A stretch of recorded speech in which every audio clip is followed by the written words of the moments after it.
Hello बच्चों, आज हम देखने वाले हैं कक्षा 7वीं की हिंदी इकाई 2 पाठ 7 रहस्य। इसमें हम देखने वाले हैं इसका प्रश्न उत्तर जो कि आपके डाइजेस्ट का है। तो चलिए देखते हैं।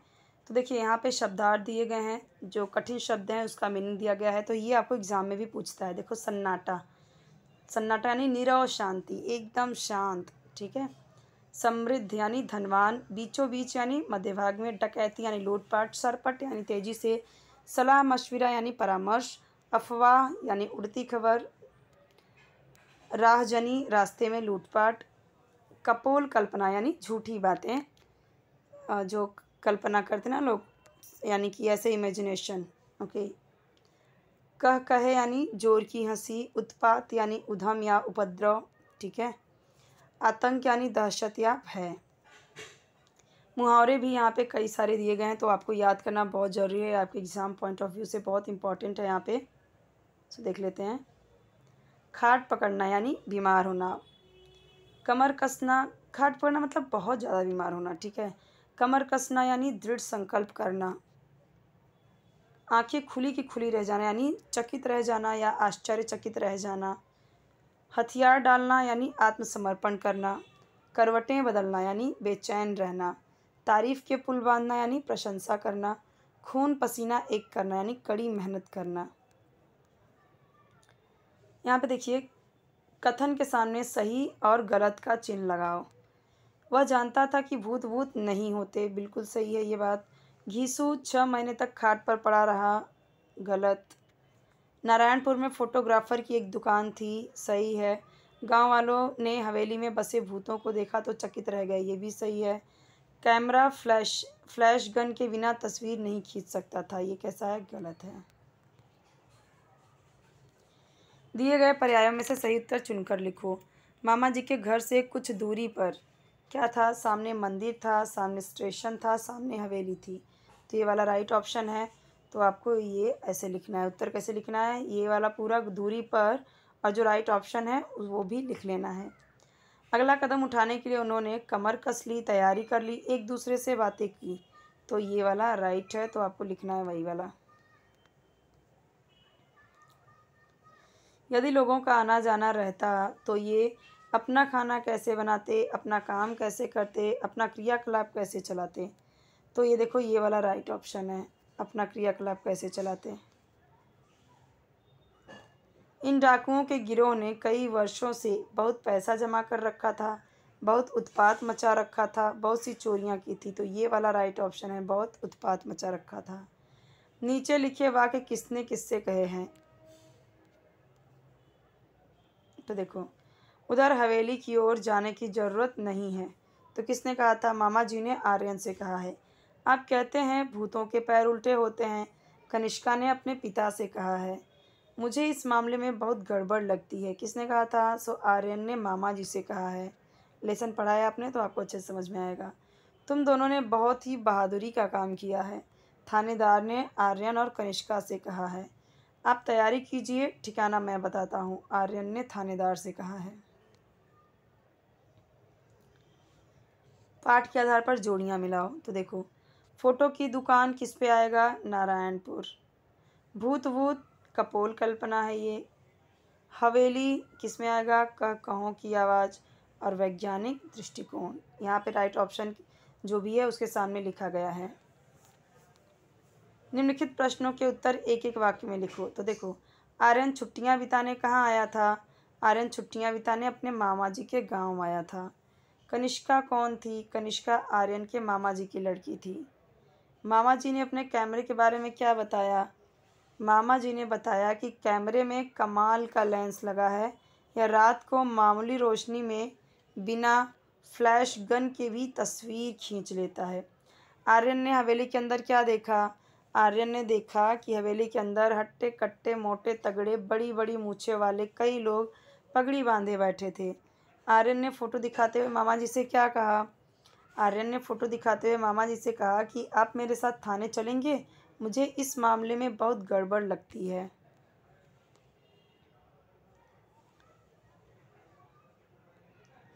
निम्नलिखित प्रश्नों के उत्तर लिखो। आर्यन और कनिष्का द्वारा देखी हुई हवेली का वर्णन अपने शब्दों में लिखो। तो ये आपको अपने शब्दों में लिखना है। तो देखो, हवेली के बीचों बीच एक बड़ा कमरा था। उसका दरवाज़ा अंदर से बंद था। खिड़कियां नीचे से बंद थीं, लेकिन ऊपर से खुली थीं। गैस बत्तियों की बहुत तेज़ रोशनी फैली हुई थी। हट्टे कट्टे, मोटे तगड़े, बड़ी बड़ी मूँछों वाले कई लोग पगड़ी बांधे बैठे थे।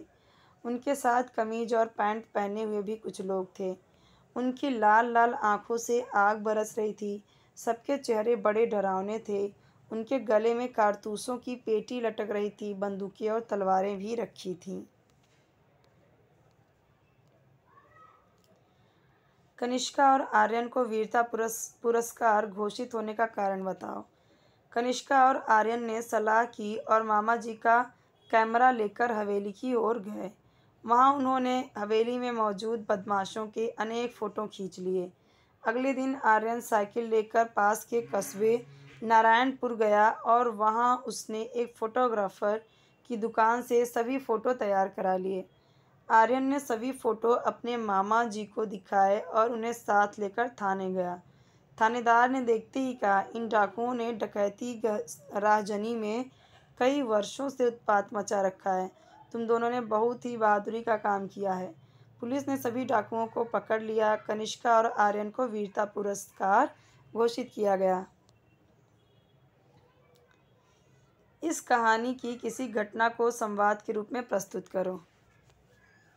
तो देखो, आर्यन और मामा जी के बीच संवाद, क्या बातें होती हैं। संवाद यानी डायलॉग, क्या बातें हो रही हैं। देखो, मामा जी कहते हैं, आर्यन बेटे, सामने जो हवेली दिख रही है, देखो कहना क्या, इसमें इस क्वेश्चन का मतलब क्या है। ये जो पूरी कहानी पढ़ी है ना, तो ये पूरी कहानी को इस जो घटना है उसको एक संवाद के रूप यानी डायलॉग के रूप में दिखाओ। दो लोगों के बीच में डायलॉग दिखाना है आपको। तो यहाँ पे दोनों लोगों के बीच में, यहाँ पे आपको लिखना है ब्रैकेट में किसके किसके बीच में डायलॉग आप दिखाना चाहते हो। तो यहाँ पे देखो, मामा जी पहले बोलते हैं, आर्यन बेटे, सामने जो हवेली तुम देख रहे हो ना, उस ओर कभी मत जाना। आर्यन बोलता है, मामा जी क्यों, उधर क्यों न जाऊं। तो मामा जी बोलते हैं, बेटा वह हवेली भूतों का डेरा है।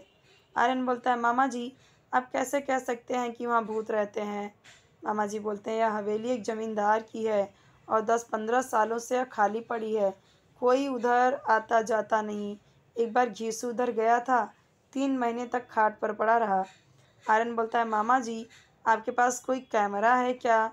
मामा जी बोलते हैं, है आर्यन, मेरे पास एक अच्छा विदेशी डिजिटल कैमरा है। विदेशी डिजिटल, ठीक है। आर्यन बोलता है, मामा जी क्या आप मुझे वह कैमरा दे सकते हैं। मामा जी बोलते हैं, क्यों नहीं बेटा, ज़रूर लो।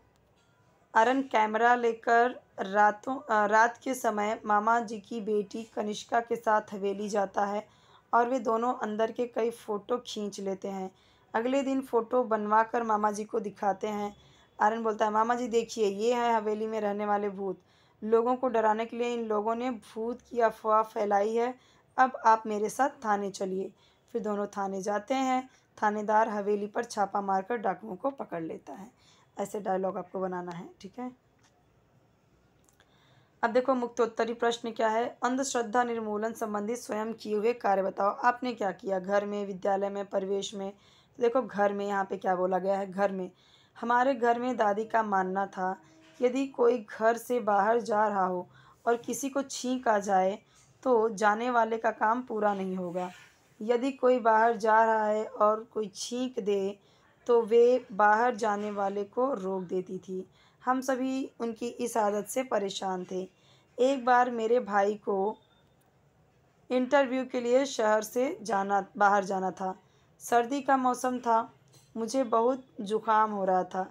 वैसे ही भाई ने अपना बैग उठाया। मुझे ज़ोर ज़ोर से छींकें आने लगी।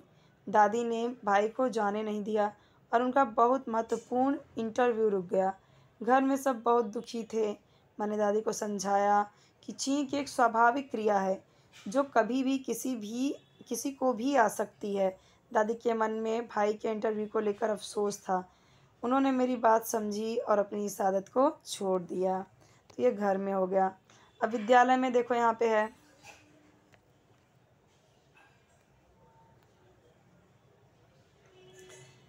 विद्यालय में मेरी सहेली भगवान में मंदिर जाने में बहुत श्रद्धा रखती थी। यहाँ तक कि परीक्षा के दिनों में भी पढ़ाई को अधिक समय देने के स्थान पर पूजा पाठ में अधिक समय बिताने लगी थी। उसका विश्वास था कि पूजा से प्रसन्न होकर भगवान उसे अच्छे अंक दिलवाएंगे। एक दिन मैंने उसे समझाया कि भगवान में श्रद्धा रखना अच्छी बात है, बिल्कुल सही बात है, ऐसा नहीं कि आप श्रद्धा मत रखो, श्रद्धा रखनी जरूरी है, परंतु पढ़ाई के स्थान पर पूजा पाठ में लगे रहने से अंक नहीं आएंगे। अब भगवान, अब ऐसा तो है नहीं कि आपको आके एग्ज़ाम लिखेंगे, आपको कर्म तो करने पड़ेंगे, जो आपका कर्म है वो तो करना ज़रूरी है, ठीक है। तो ऐसा तो है नहीं कि हम कर्म कुछ नहीं करेंगे और भगवान फिर आके हमारे सारे काम करेंगे, नहीं। इंसान है तो कर्म तो करना पड़ेगा और कर्म करेंगे तभी फल मिलेगा। तो अंक नहीं आएंगे, वह अंधश्रद्धा है। ईश्वर भी उन्हीं की सहायता करता है जो स्वयं परिश्रम करते हैं, बिल्कुल सही बात है। भगवान हमारी तभी मदद करते हैं जब हम अपना खुद हार्डवर्क करते हैं, परिश्रम करते हैं। उसे मेरी बात समझ में आई और उसने पढ़ाई पर ध्यान देना शुरू कर दिया। अब परिवेश में यानी सोसाइटी में, अपने आसपास, हमारी सोसाइटी में हर सुबह साधु के वेश में एक व्यक्ति आता था और चारों ओर घूमकर घंटी बजाता था।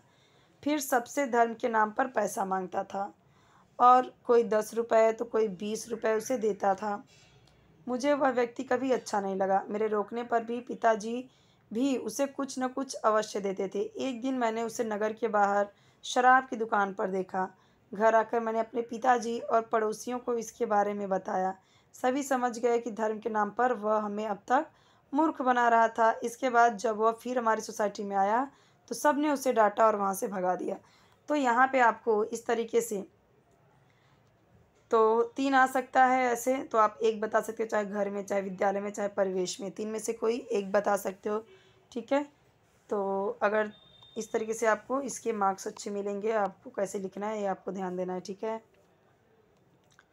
और ये कारक है, कारक हम देखेंगे नेक्स्ट चैप्टर में, व्याकरण का पार्ट है तो इसे मैं आपको नेक्स्ट चैप्टर में समझाऊंगी। कोई डाउट रहे तो अगर कुछ भी प्रॉब्लम रहे तो कमेंट सेक्शन में पूछे। चैनल सब्सक्राइब करना मत भूलिए।